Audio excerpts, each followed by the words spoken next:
Hello, ladies and gentlemen, and welcome to Two Guys and a Mic. I'm Jason. And I'm Dan. And we are live with Reverend Dillon Ailstock from the First Assembly of the Church of the Flying Spaghetti Monster. So, Reverend Dillon, tell us a little bit about yourself and what your, I guess if you want to call it a church, what your church represents.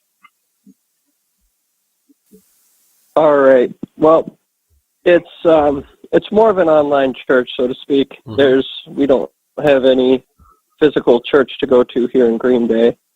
We're not really for churches, actually. It's a lot easier and more convenient to do things online these days. Yes, it is. Now, with my personal church, I guess it's more of a page I created in Green Bay to where if there are fellow Pastafarians within my city limits, there are not many. Me and my buddy are of the only two that I know of, and pretty much to have them, someone to talk to about the religion, I guess. Now you know there's a church. There's a church in Cecil, Wisconsin.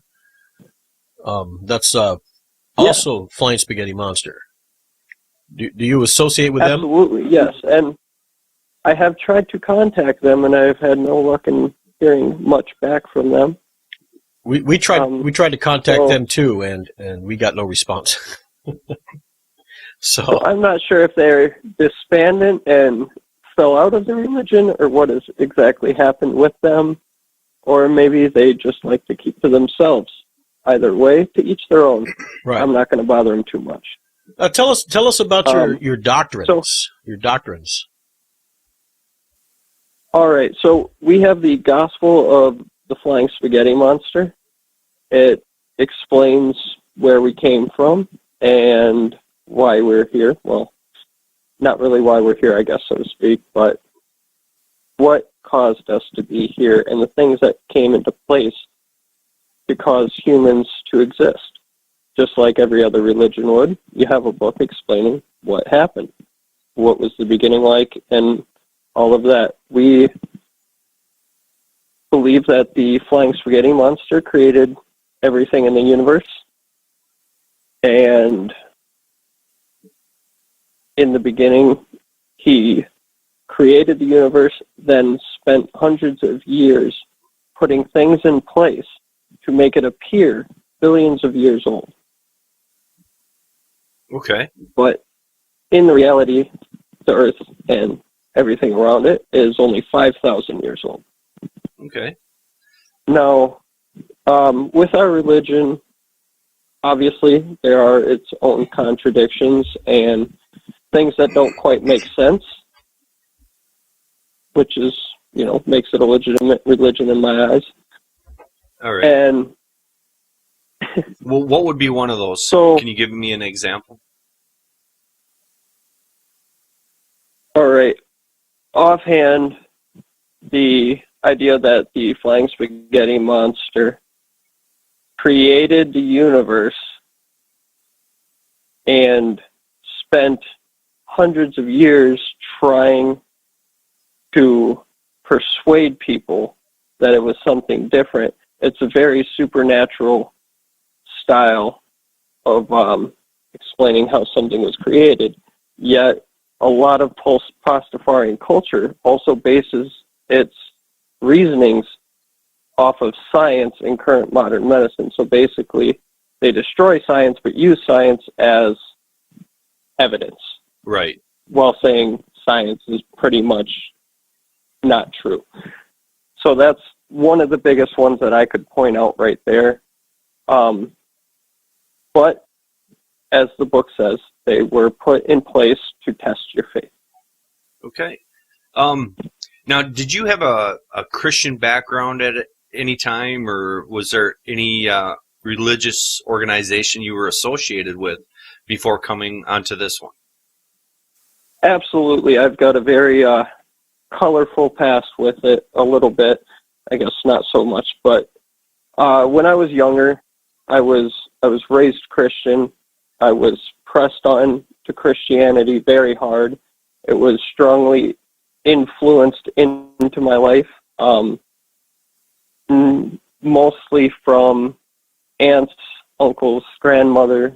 You know, they were church every Sunday, had to look your best kind of people. Right. And their answer to everything is the Lord. So, I mean, that's what I grew up with. That's what I grew up knowing, that there's God up above who, you know, created heaven and hell, and that's where you go when you die, and it's an eternity of happiness. Okay. When I got into my teenage years, I started falling out of that. I've actually read a decent deal of the Bible at a very young age. Might have even read it all. It was honestly so young I don't remember much out of the Bible. There are a few things that do stick out and everything, but I just had a falling out with it. It didn't seem feasible in modern culture and the way things are laid out now. I started falling towards evolution and pretty much disbanded from Christianity altogether and was, in a sense, atheist. I guess for a brief stint, I was mildly nihilist, and, you know, I've even been on the butt end of the joke of, you're so nihilist, you don't even believe in nihilism, you know. And so, I mean, right. I mean, I've definitely been on a few different spectrums until finding the flying spaghetti monster, and honestly thought it was just one big joke, which in a sense it is. But just like every religion, you get past the joke, or you get past the stories and everything that is presented to you, and you get to the point of how to live your life without someone really telling you how to live your life, and trying to live the fullest life you can. Okay. So in my research, Reverend Dillon, I had looked up, you know, like the beginnings of the Church of the Flying Spaghetti Monsters, and what I came up with was it actually started down in Florida in 2005 by a gentleman by the name of Robert Henderson, who was going up against the Florida Board of Education because the Christians were trying to get creationism taught in the schools. And Robert Henderson wanted to voice his opinion on, well, you know, why he didn't want it taught in the schools, because the schools were teaching evolution. And he was kind of cut down and said, well, you're not part of a religious organization, so why should we listen to you?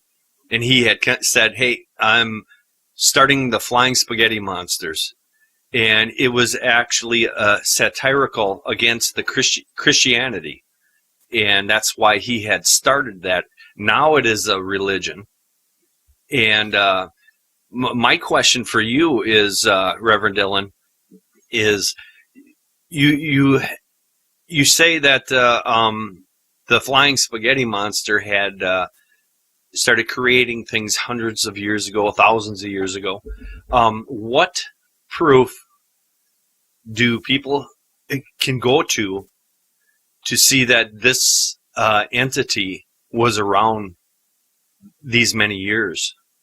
Like with Christianity, you have different things talked about in the Bible that people can actually go and see Jerusalem, and they can go in to the Wailing Wall and touch these things. But what proof do you know of this entity being around for so many years, for so long? Now, the proof, there's a lot of different speculations on what people would consider proof. One of the big ones used in Pastafarian culture is, since it is a pasta-based religion, you look to everything that is noodle-shaped in this world. You look to DNA. You know, it shaped like a noodle, many things like that. So basically, the things around you are shaped after him, including us. And that is the proof that we have to provide, is the smallest details on our planet are all based off of his image. Now you have your own version of like the Christians have the Bible. You have your own version. Can you talk to us about your version of a Bible? Our version of the Bible is the Gospel of the Flying Spaghetti Monster, which in sense is stories, proof, and things of that nature. It breaks it down as a condensed version of everything that has happened in this world and everything that the Flying Spaghetti Monster has put in place for us. It serves the same purpose that any other doctrine would serve. I mean, yeah, it's pretty much it. It's just like every other Bible out there. You said is it also called the Loose Cannon, or is that another book from the Spaghetti Monster? Loose Cannon, I believe, is another work, and I'm not too familiar with it myself.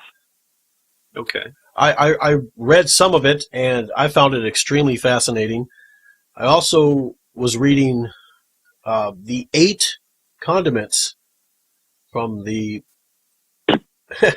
Pastafarians. Actually, it seems like that the commandments from Moses, the Flying Spaghetti Monster religion, okay, is a lot more moral than the 10 Commandments from the Bible. And what I would like to do is read a few of them. And according to, let's see, the 10 Commandments basically is, you shall have no other gods before me, or but me, which really doesn't need to be in there. It's not really a commandment. You should not make yourself any idol, nor bow down to worship it. You shall not misuse the name of the Lord, take the Lord's name in vain.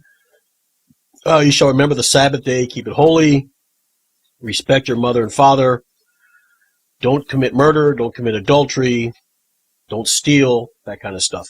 Now, according to the 8 condiments, or it's the 8 I'd really rather you didn't, actually is what it is. And it says, yes, I'd really rather you didn't act like a sanctimonious, holier-than-thou ass when describing my noodly goodness. If some people don't believe in me, that's okay. Really, I'm not that vain. Besides, it isn't about them, so don't change the subject. And the one that I really enjoyed was number 8, where it says, I'd really rather you didn't do unto others as you would have them do unto you, if you are into stuff that uses a lot of leather, lubricants, / Las Vegas. If the other person is into it, however, then have at it. Take pictures, and for the love of Mike, wear a condom. Honestly, it's a piece of rubber. If you did want it to feel good when you did it, I would have added spikes or something. But it also talks about ending poverty, curing diseases, living in peace. I was watching some videos on YouTube about a fellow Pastafarian of yours. He goes by Schizophrenic Mitch. And he talks about how Pastafarians don't believe in murdering people. Well, yeah, they're religion of peace. But of course, I don't think I've ever seen any news papers or websites saying that a Pastafarian killed somebody or went on a rampage. But you normally hear it about Christians and Muslims and all these other people. So right there, that religion is, to me, pretty good. And also heaven and hell. Can you describe heaven and hell? Because all right, go ahead.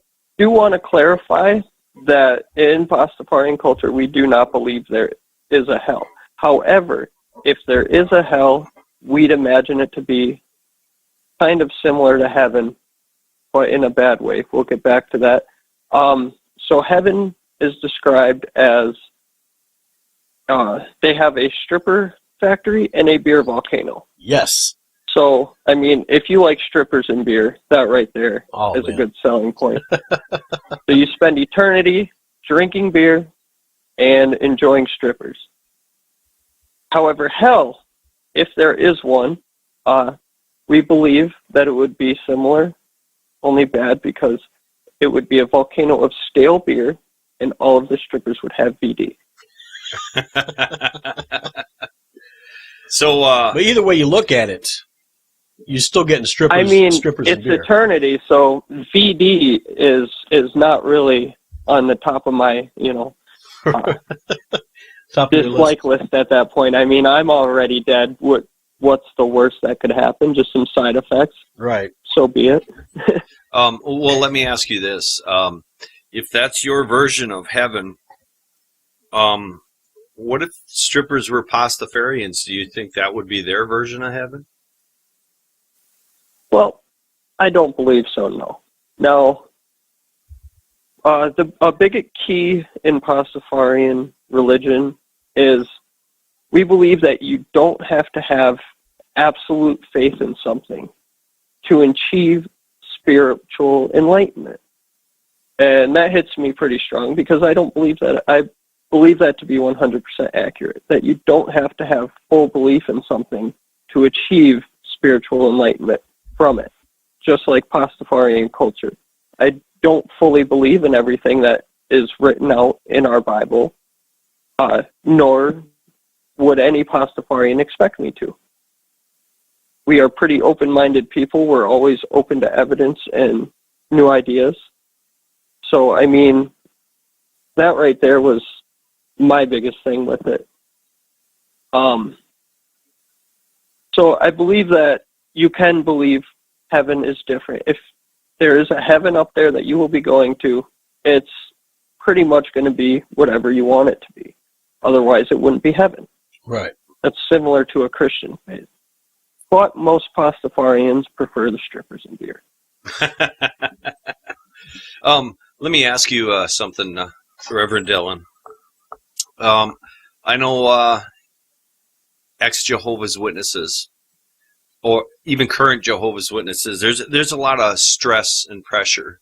Being a Jehovah's Witness and then becoming an ex-Jehovah's Witness, there's also that pressure that, being disfellowshipped and being banned from the religion, you're losing your family members, they won't talk to you and such.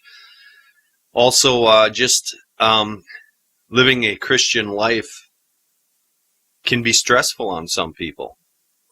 Do you think that maybe, possibly, it could be people for the flying spaghetti monsters, the Pastafarians, they just had enough of dealing with that stress and pressure and decided to become a group of people who are just going to enjoy their life with less stress. And if you're going to believe in something, you're going to believe in something that's not going to be stressful.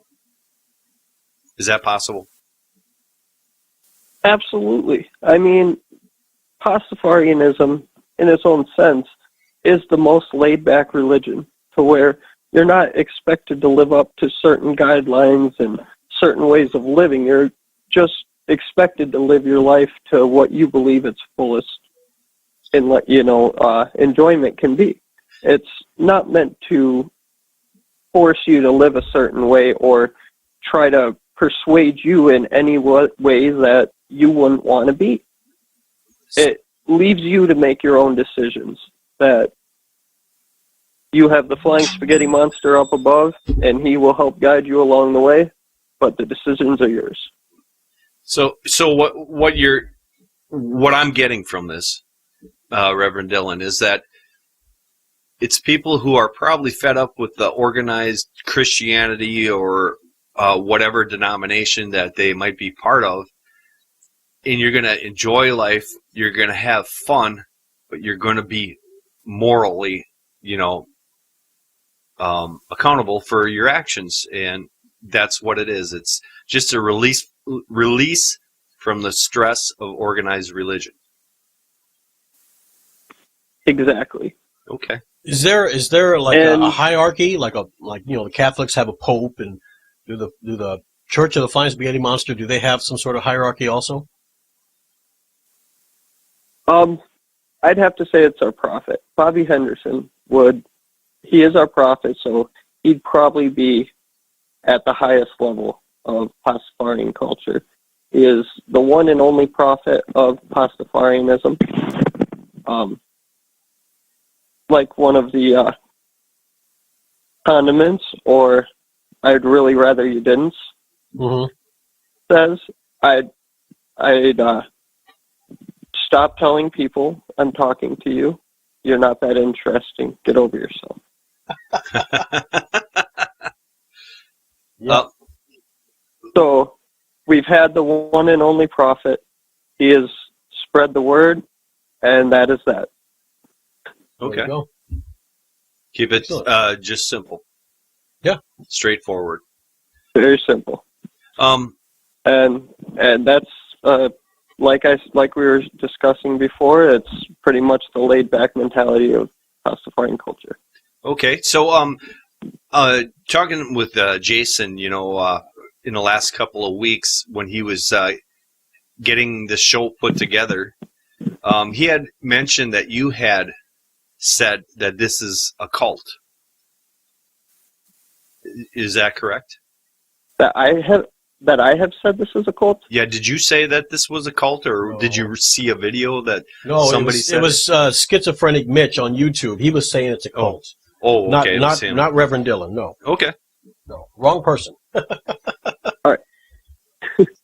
No, Pastafarianism is not a cult, nor has it ever claimed to be. I mean, I can see how some might classify it as a cult following, but you really get that with a lot of other things too. When people start forming groups, if it's not with the norm and it's not, widely accepted, it's considered a cult instead of what it actually is. And that's one strong misconception I guess people have with it. Mhm. I don't believe it to be a cult. So would you Myself, there's no one telling me to drink Kool-Aid or anything. So right? So Yeah. would you consider it, instead of a organized religion, a lifestyle? I would not, because it's not a lifestyle, but it's not necessarily an organized religion either. It's just a bunch of people who have had it with trying to decipher what's going on with evolution and what science has to say about where we came from, and what other religions say that we were all created. So we were sick of having this divide between intelligent design and evolution, where there was a constant battle where it's one side or the other. And Bobby Henderson, our prophet, believes that all people should have choices, as many choices as possible. That's one thing that makes America great, is we have so many choices for any possible thing. Right. But also the thing that is implemented into this religion is moral standards too, which, because you said anybody can do, anything that makes them happy. Obviously, we got pedophiles in this world. We got murderers, rapists. That's not part of your culture, your religion. So there are certain boundaries, like there are with any religion. And your boundaries are morals. Correct? Absolutely. It comes more from an internal moral system, where as it goes to, the old adage of do unto others as you would want them to do unto you. That's pretty much the common ground of every religion out there, is just treat others the way you want to be treated. Okay.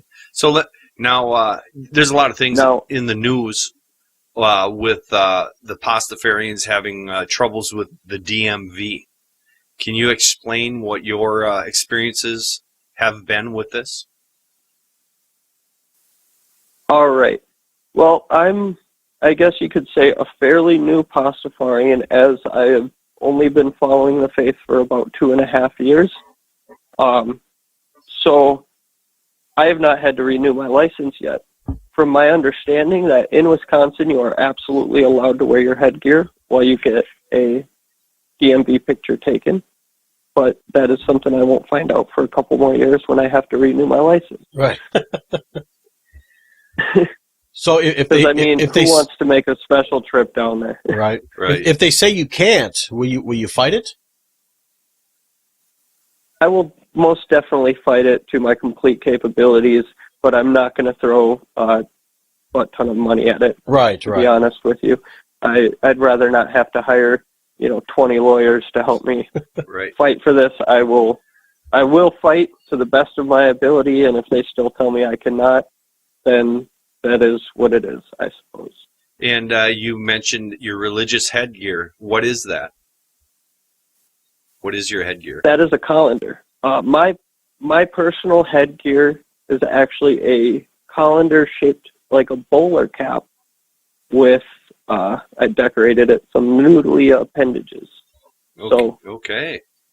Yes, I saw the picture. I was Pretty wondering. much.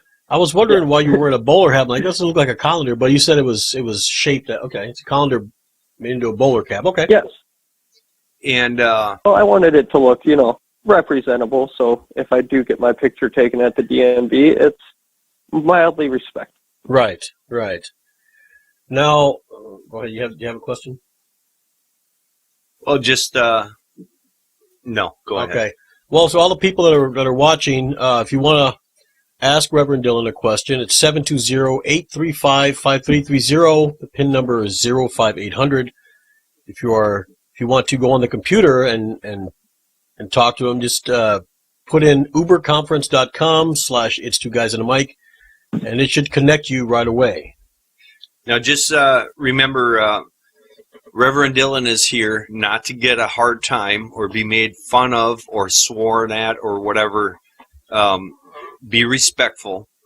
If you have a legitimate question, that's what we're looking for. We're not looking for giving anybody a hard time.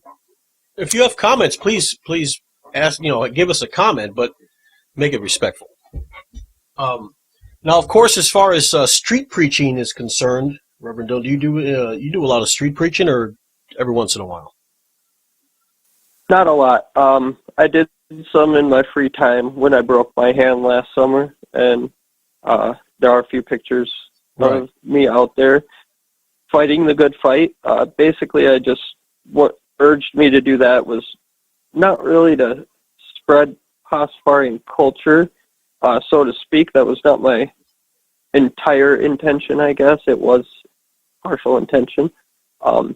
There's a guy that sits on the corner that I was standing at, preaching about how abortion kills. So now, in my thoughts, that's a touchy subject, abortion, and the beliefs on that and everything. Right. And I firmly believe that's the person's decision that's in that situation that requires that, not some old guy sitting on a corner with a sign saying abortion kills. I mean, that's just my personal opinion. Okay. So my point was to go lighten up that corner a little bit with a sign that says, "He boiled for your sins." See, that's what I was trying to get at before, Reverend Dillon. It sounds like the Pastafarians are trying to make light of different subjects as far as in a good light, to enjoy life. I'm not saying you're laid back, because I'm sure you're a very hardworking man, but it's not to have that stress that comes with other things in life, correct? Absolutely. And I mean, I've had my fair share of discrimination, so to speak, because of my religion. I mean, I get joked at a lot at work, and I take it all with a grain of salt. It's just, I find it funny. A lot of people who are stuck in Christianity can find it so easy to bash someone else's religion who is not bashing theirs. Right. I can't say that I've ever really bashed someone's religion. To me, it's a joke in itself, other people's religions, but they have a right to believe that. If that's what they believe, then they found some sort of enlightenment in that I was unable to find. They hear that's perfectly fine. They hear about your flying spaghetti monster and they laugh and they say, "Well, how can there be a flying spaghetti monster? He's not real." But yet, in retrospect, they're worshiping a deity that they can't see either. So, why would they be making? Absolutely, it goes both ways. I mean, and I apologize. I know I don't remember which one of you guys, but one of you is a Christian. I remember you telling me that. Yeah, Dan is the Christian. I'm the atheist. Yes. Okay, and I apologize, Dan. I do mean no offense by this, but it's kind of the Christian way to be hypocritical. Is one thing I've learned through my entire life is a lot of the devout Christian faith can be very hypocritical without even thinking they're being hypocritical. Oh, I agree with you on that. I think they just miss it. I agree with you on that. Yes. So, I mean, it comes down to the person, I guess. There are actual other people, from Christianity that I have talked to about it, and they'd laugh at first, and, I'd let them know I'm serious, and, if people are open-minded enough to actually listen, I will sit and talk with them with it, but if they just seem like they're not going to be interested in it whatsoever, which is why I came to talk with you guys. You actually sounded interested in learning. I've got no problem talking with people, and most people that I do talk to that are open-minded enough to hear it out actually see a lot of the sense it makes. They're able to actually see through a lot of the turn-offs, like the flying spaghetti monster and a lot of nonsense about beer volcanoes and stripper factories and all that, to see through that and see the underlying message. That's the biggest key.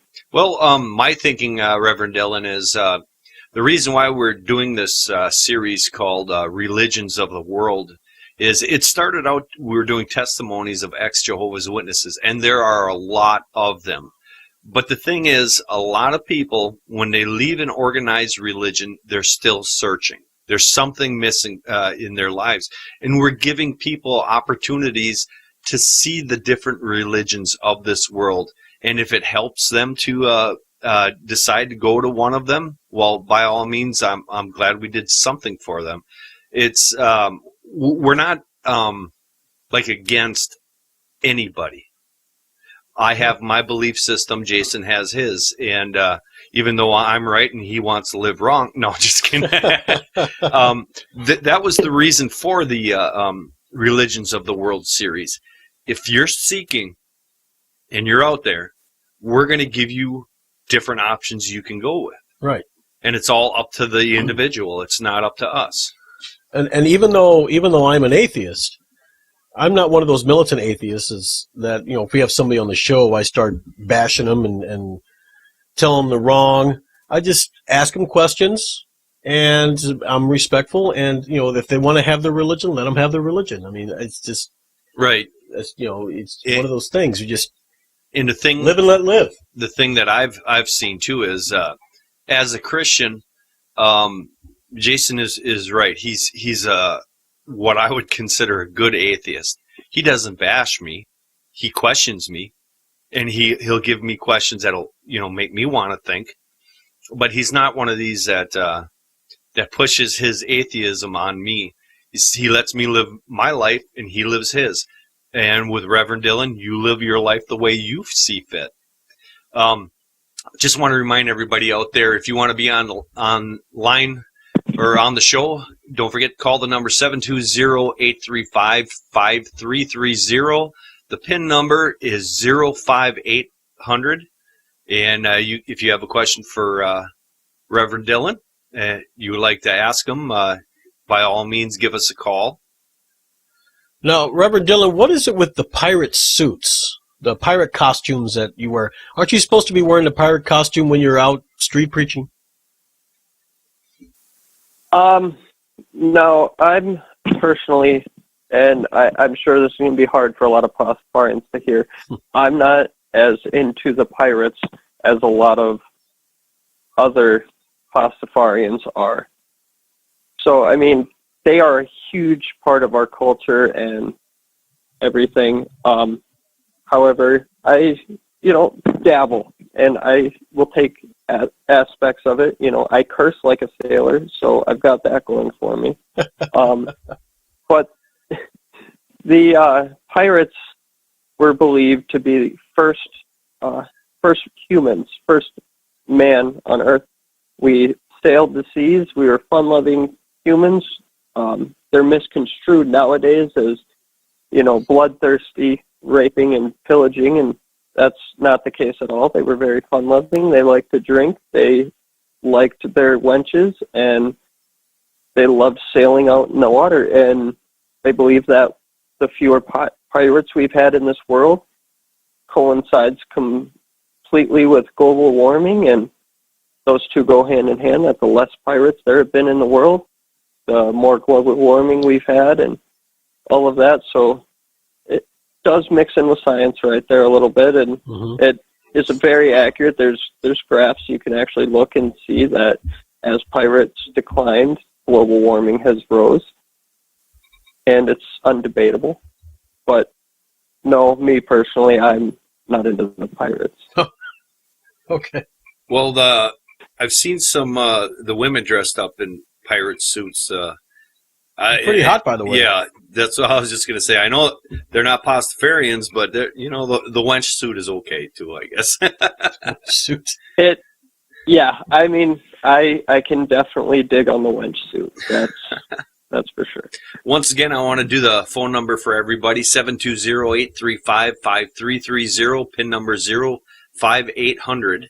If you would like to ask Reverend Dillon Ailstock from the First Assembly of the Church of the Flying Spaghetti Monster. If you have a question for him, call that number, 720-835-5330. The PIN is 05800. And if you don't call, we're going to assume that you know everything about Pastafarianism. Okay. Now, you have actually a Pastafarian politician. His name is Christopher Schaefer. When he was sworn in, I believe he was In New York. New York, yes, he was in New York. He was sworn in as into the town council, and he was wearing his colander while he was being sworn in. So the news of the Flying Spaghetti Monster is actually spreading. People are actually recognizing this as a religion. It is getting a lot bigger. There are a few countries that it is considered a religion. I know that in America here we're still fighting strong. That even though it started in America, I guess it restarted in America, because there have been Pastafarians for thousands of years just living in silence. So as it's rising up, they have come to accept it as a religion in a lot of other countries, but yet America is still kind of holding out on us. Which, when you fight the legitimacy of our religion compared to anyone else's, I personally don't see a difference. I don't see how one can be considered a religion and how the other cannot. Right. Do you have anybody, well, let me say it this way. Did you have to go through some sort of training to become a reverend for this religion? Absolutely not. Me being a reverend or being an ordained minister through the Church of the Flying Spaghetti Monster has no reflection on how devout I am to the religion or how spiritual I am or connected with the Flying Spaghetti Monster, but rather and it comes down to this, is if you want to be a Pastafarian, all you have to do is say, I'm a Pastafarian, and it's done. You have no special things that you have to do from there on out. You just say you're a Pastafarian and continue doing whatever it is you do. No baptism or anything like that? I'm sorry? No baptism or anything like that? It's not necessary, though it is offered. You baptize yourself in a big kids pool of, which I'd recommend a kids pool anyway, of just wet, slimy noodles. Wet, slimy I was spaghetti just about noodles. to ask you that. Was it water or is it noodles? He just answered my question. That's good. It is noodles. You get cleansed in his noodly appendages. It is not a necessary passage. However, it is, it is there offered for you. You don't get no Alfredo sauce or anything in there? We had to have some sort of indictment. Reverend. It's up to you, whatever you prefer. Okay. It's your personal preference, I guess. Right. If you want to look like an Oompa Loompa when you're done, just throw some spaghetti sauce in there. And at least you're lighthearted about this. This is good. This is good. So, have you witnessed one of these baptisms besides being baptized yourself? I have not been baptized myself, Oh, and I have not performed any of these. Do you perform marriage ceremonies? I have not. I was hoping to, however, apparently I was beat out of the job by Elvis. I don't blame them. Right. Right. It was actually a close buddy of mine. We often joke that now that I'm an ordained minister that I would marry him and his girlfriend. And they are actually getting married, which I didn't think would ever happen, and going down to Vegas to get married by Elvis. Okay. So I like to give him a hard time and remind him that he told me I could get him married, but got beat out by Elvis. Right. So do you pray to the flying spaghetti monster? No, that's a waste of time. The flying spaghetti monster is there. He sees you, and if he thought you needed help, he would have done it already. Okay, like in Christianity, obviously believing Jesus Christ is your Lord and Savior, when you pass away, you go to heaven or hell, depending on the way your life has worked itself out. Hopefully you're going to heaven. For those who don't believe in the flying spaghetti monster and they do die, are they don't get a chance of heaven if it's the flying spaghetti monster that's the real God? Well, he doesn't believe. He doesn't believe in heaven. When you walk up to heaven's noodly gates, you will see the flying spaghetti monster there in his likeness, and he will invite you in to have some beer and wenches. If you lived a moderately nice life to where you've caused less harm on people than you did good, odds are he'll let you into heaven whether you believed in him or not. As long as you lived as a decent human amongst the other humans, I think you're all right. Well, that's a cool God right there. Well, let me ask you this. Do you believe in Bigfoot? I'm into Bigfoot. I'm sorry. I'm into Bigfoot. If Bigfoot was around, it was many, many years ago, and he's long extinct. That's why all the photos we have are all old and grainy, because we didn't have the technology we do now. I don't believe he exists anymore. I believe he once did, but with all the technology we have now, if he was still out there and still alive, we would have found him by now. There you go. See? Now, for anybody... And I do believe in the Loch Ness Monster as well. Oh, you do? So did you listen to our show with Dr. Ken Hovind? Yeah, he's pretty good. He's pretty good. I did. I listened to quite a bit of that. I did enjoy them. I did enjoy that quite a bit. And he's a very smart man, and he's devout to his religious faith and has found a way to combine his religious and science. Right. That's incredible. You don't see that too often. You're right. It was very, I kind of admired him. He was talking about a guy when he was talking with us. He was in, I believe, Arizona, and he said that he found some pterodactyls, but he never gave his name. I wanted for him to say his name, that way we could probably get him on the show. And did you know, Reverend Dillon, that if you look up the a list for the most influential evangelicals, they'll give you a top 100 list.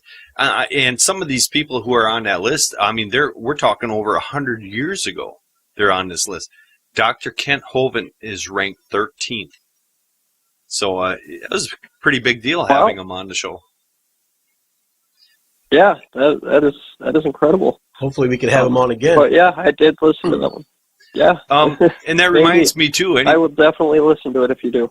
That reminds me too. Anybody listening to this show, subscribe to our channel. Give us a like or a dislike. If you have a comment, put it on the bottom. We like your comments, whether it's negative or positive. And once again, if you would like to be on the show today and talk to the Reverend Dillon Ailstock, our phone number is 720-835-5330, PIN number 05800. You can ask the Reverend a question.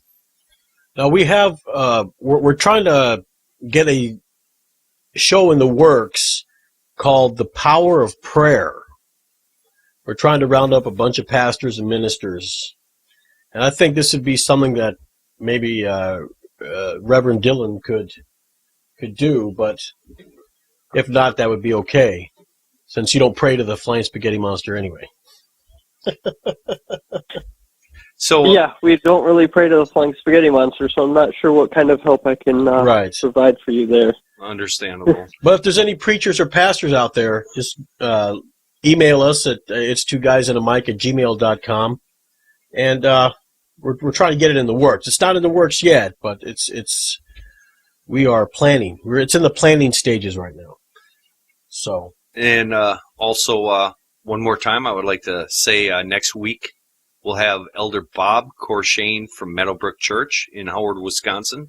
He'll be here to discuss Apostolic Pentecostals. And the following week, we're going to have it opened up again to the ex-Jehovah's Witness testimonies. Right now, we're with Reverend Dillon Ailstock from the Church of the Flying Spaghetti Monsters. Now, Reverend Dillon, how many? You said it's an online group. Why don't you go ahead and give your, if you have a website or your Facebook, that way people can get a hold of you if they have any questions or anything like would that. Like to join, or like to join. Yes. Right, and as I said, it's extremely easy to join. Just say you're a Pastafarian and you're there. If you'd like to reach out to the Green Bay church that I have here, it's facebook.com/FSMGBWI.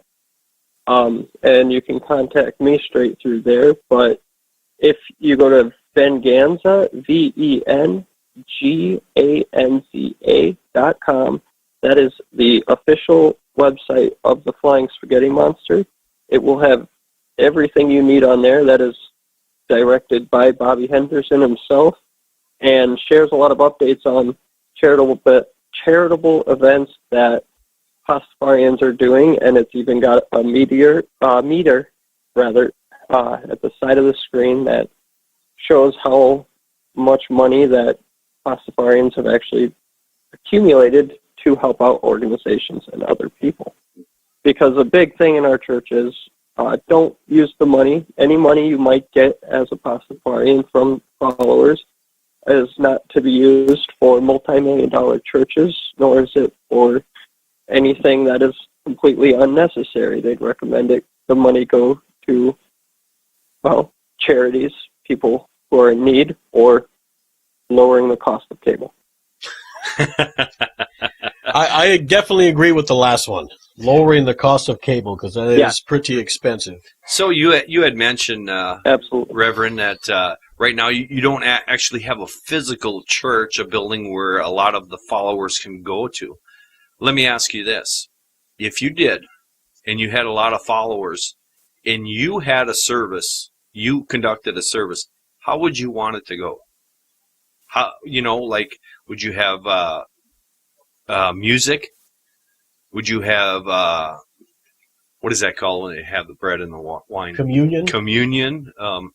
What would be an example of how you would conduct a service? How I personally would conceive a Pastafarian service would be a get-together of a group of Pastafarians on a Friday afternoon, because Fridays are considered a holy day. And since beer is a strong influence, we would get together and drink beer and celebrate the Flying Spaghetti Monster. What kind of music does this church like? Is it rock? Is it blues? Or does it matter? It does not matter. You listen to whatever you prefer to listen to. I listen to quite a bit of different stuff. I mean, there's even a Flying Spaghetti Monster techno song out there, and a few other Christmas jingles even. Even though we do not call it Christmas, we prefer holiday. I thought it was occasion. For those.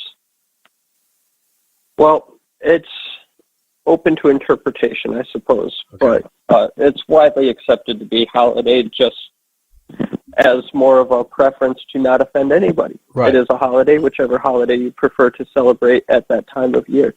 And it lasts all month, correct? Absolutely. There's honestly, someone put together a list for Bobby Henderson that of every Pastafarian holiday, and there is a holiday every day of the year, because they believe that every day should be a celebration of some way, of some sort. Okay. So, how does your family react to you being a Pastafarian? Oh, my mom is one of my biggest critics. She's not a fan. My sister is atheist, and she says it makes about as much sense as the other ones. And, you know, that's about the extent of that. My brother's not a huge fan of it. He won't even talk about it. I don't personally know what his beliefs are. I'm not sure if he does either.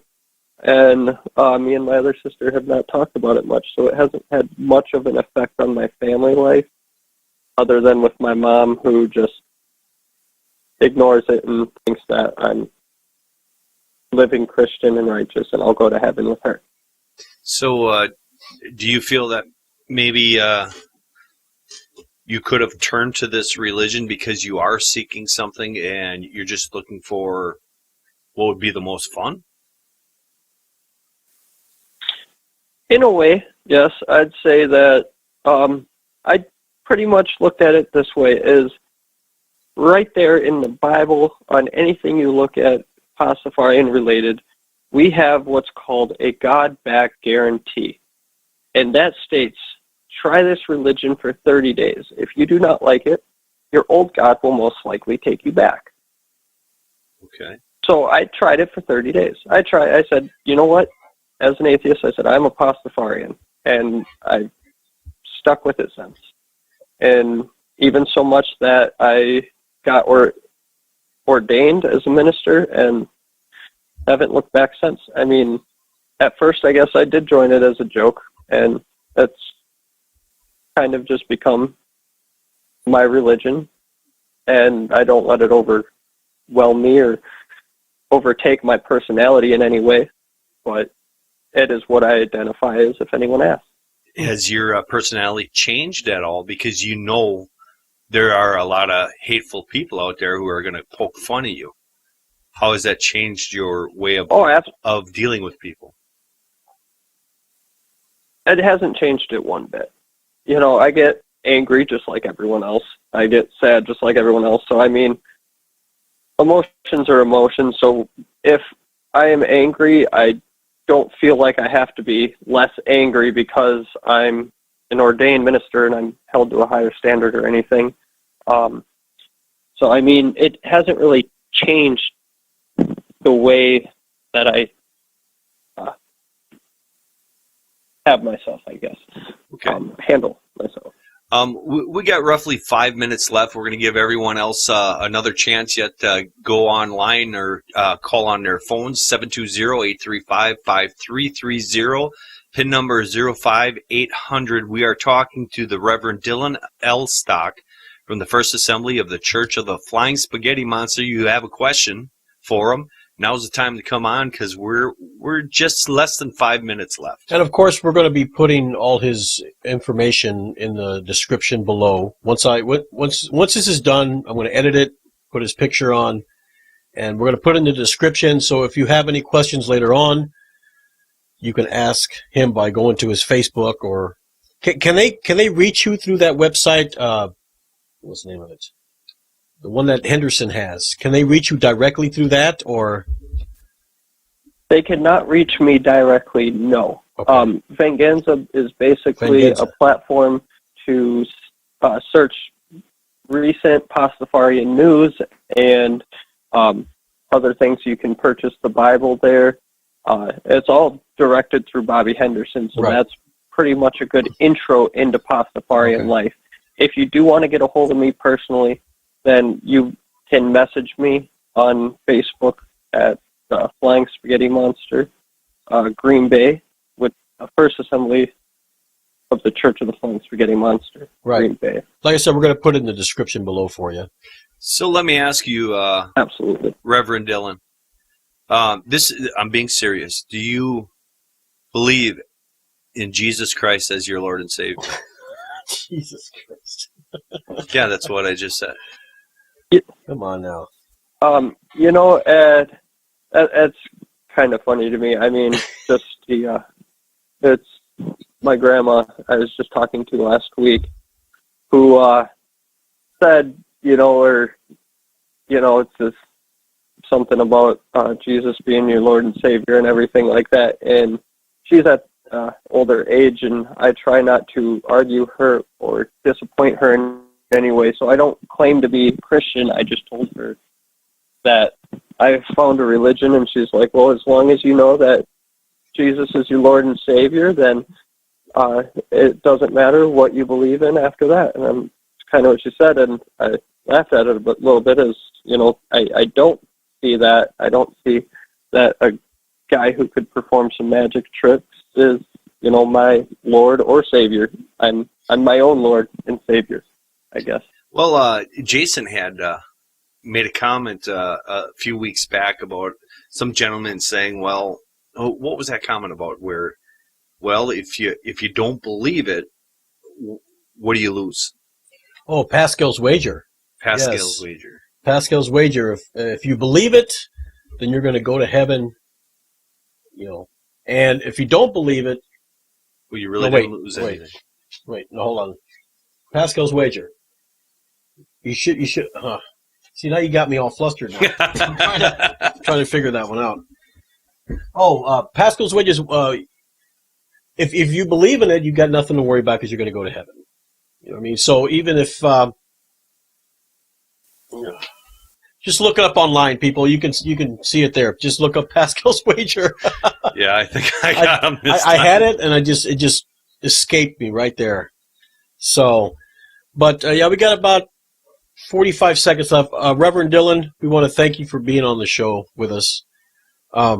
Please stay on the line. I have to talk to you about a few things, if you can. And absolutely. Okay.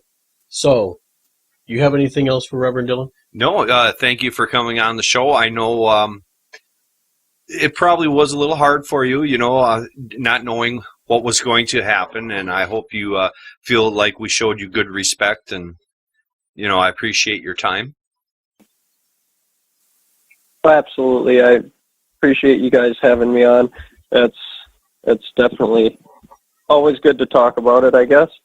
I like to spread the word myself. I want other people to know that there are options other than the main religions that have extremely strict guidelines. Right. You can live your life happily and have a religion still. There you go. There you go. I like that. And also, Reverend Dillon, if you can do us one more favor, spread the word about Two Guys and a Mic. We're trying to get more subscribers and more people listening. That way we're able to help others keep their options open.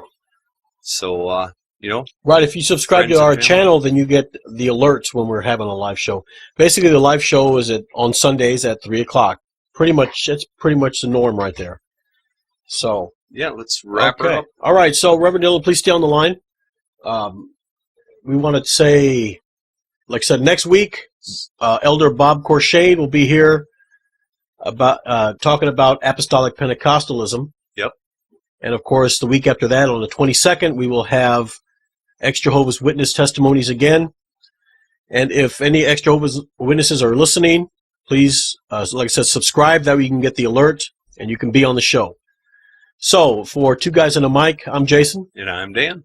Thank you for listening. We appreciate it, and we will see you Sunday The 15th. at 3 o'clock.